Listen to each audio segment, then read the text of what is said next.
পাঁচটি আলামত ঘরে দেখলে বুঝবেন গোপনে কেউ আপনাদেরকে সংসার নষ্টের জাদু করে রেখেছে। হয়তো আপনারা এটা উপলব্ধি করতে পারছেন না, এইদিকে আপনার জীবন ধ্বংসের দিকে চলে যাচ্ছে। এটা কিন্তু অনেকে বিশ্বাস করতে চায় না, কিন্তু আল্লাহর হাবিব রাসূল সাল্লাল্লাহু আলাইহি ওয়াসাল্লামের উপর জাদু করা হয়েছিল। জাদু ছিল সত্য একটা বিষয়। জাদুকে যদি আপনি অবিশ্বাস করেন তাহলে অনেক ক্ষেত্রে ঈমানও নষ্ট হয়ে যেতে পারে। কেননা কোরআনে আল্লাহ রাব্বুল আলামিন জাদু সংক্রান্ত অনেক আয়াত নিয়ে এসেছেন, এবং ম্যাক্সিমাম যে বর্তমান ডিভোর্স হয়, একটা পরিসংখ্যানে দেখা গিয়েছে যে শুধু ঢাকা শহরে 40 মিনিটে একটা করে ডিভোর্স হয়। এরকম সম্ভবত একটা পরিসংখ্যান দেখেছিলাম। কত মারাত্মক, চিন্তা করতে পেরেছেন? এই ডিভোর্সগুলো অনেক ক্ষেত্রে বর্তমান ব্ল্যাক ম্যাজিকের কারণে অনেক জায়গায় রয়েছে। এটা মারাত্মক বিষয়। এজন্য জাদু সত্য একটা বিষয়। এবং কি আল্লাহর হাবিবের উপর জাদু করা হয়েছিল।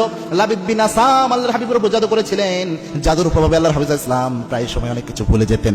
নামাজের মধ্যে আল্লাহর হাবিব সাল্লাল্লাহু আলাইহি ওয়াসাল্লাম সূরা পড়তে যেতেন, অনেক সময় পেচ লেগে যেত। আবার আল্লাহর হাবিব সাল্লাল্লাহু আলাইহি ওয়াসাল্লাম অসুস্থ হয়ে থাকতেন। প্রায় সময় জিবরিল আমিন আল্লাহর হাবিবের কাছে এসে বলেছেন, ইয়া রাসূলুল্লাহ, একজন ইহুদি আপনার উপর জাদু করেছে। তখন সূরা ফালাক এবং নাস আল্লাহ নাজিল করলেন। এই সূরাগুলোর বরকতে আল্লাহ রাব্বুল আলামিন রাসূলকে জাদু থেকে উদ্ধার করে দিলেন। সুবহানাল্লাহ। 11টা কিট মেরেছিল, 11টা আয়াত আল্লাহ নাজিল করলেন। 11 আয়াতের বরকতে আল্লাহ রাব্বুল আলামিন জাদু নষ্ট করে দিলেন। সূরা ফালাক নাসের তাফসীর যদি আপনি দেখেন, তাফসীর ইবনে কাসিরে আল্লামা ইমাদউদ্দিন ইবনে কাসির রাহিমাহুল্লাহ চমৎকারভাবে বিষয়টি তুলে ধরেছেন। সুতরাং বোঝা যাচ্ছে জাদু সত্য একটা জিনিস। এখন আপনার সংসারে, স্বামী স্ত্রীর সংসারে এক নাম্বার যদি আলামত দেখেন, কোনো কারণ ছাড়াই স্ত্রীর স্বামীর সাথে ঝগড়া লাগে, কোনো কারণ নাই, হট মেজাজ গরম হয়ে যায়, আগে এটা হতো না, হুট করেই হচ্ছে, এটা একটা আলামত। 2 নাম্বার হচ্ছে স্ত্রী যদি অনুভব করে যে স্বামীর প্রতি মানসিক টান আসতেছে না, অথবা স্বামী যদি অনুভব করে যে কোনো কারণ নাই তবু স্ত্রীর প্রতি মানসিক টান কাজ করে না, হঠাৎ করে কোনো কারণ ছাড়া, এটাও যদি হয় তাহলে বুঝতে পারবেন এটা জাদুর আলামত হতে পারে। 3 নাম্বার হচ্ছে যদি এমন হয় যে আপনাদের ঘরের মধ্যে প্রায় সময় একটার পর একটা ক্রাইসিস লেগে থাকে, সংসার জীবনে একটার পর একটা অঘটন ঘটতেছে, এরকম হচ্ছে, তাহলে বুঝবেন এটা জাদুর প্রভাব হতে পারে। 4 নাম্বার হচ্ছে আন্দাজি রোগ ব্যাধি লেগে থাকে, কোনো কারণ নাই, রোগ ব্যাধি লেগে আসতেছে, 2 দিন পর পরে রোগ ব্যাধি, একটার পর একটা রোগ, কিন্তু এটা এত বেশি রোগ ব্যাধি হওয়ার কথা না, এরকম যদি হয়, বা এমন অবস্থা এমন বেশি সমস্যা হচ্ছে যে সমস্যাগুলো আগে ফেস করতেন না,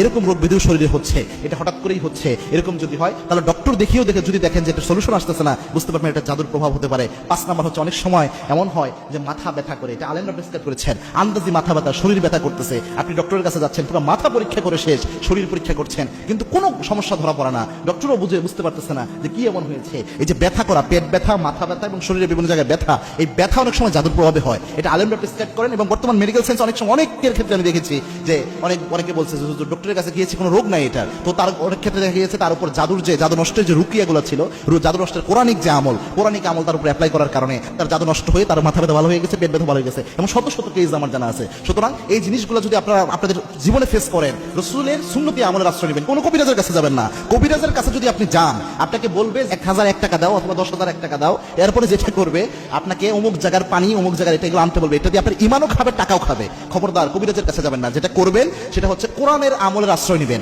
আপনি 3 কুল অবশ্যই পড়বেন, আয়াতুল কুরসি পড়বেন, সূরা বাকারার শেষ 3 আয়াত পড়বেন, এরপরে সূরা মুমিনুনের শেষ 4 আয়াত পড়বেন, সূরা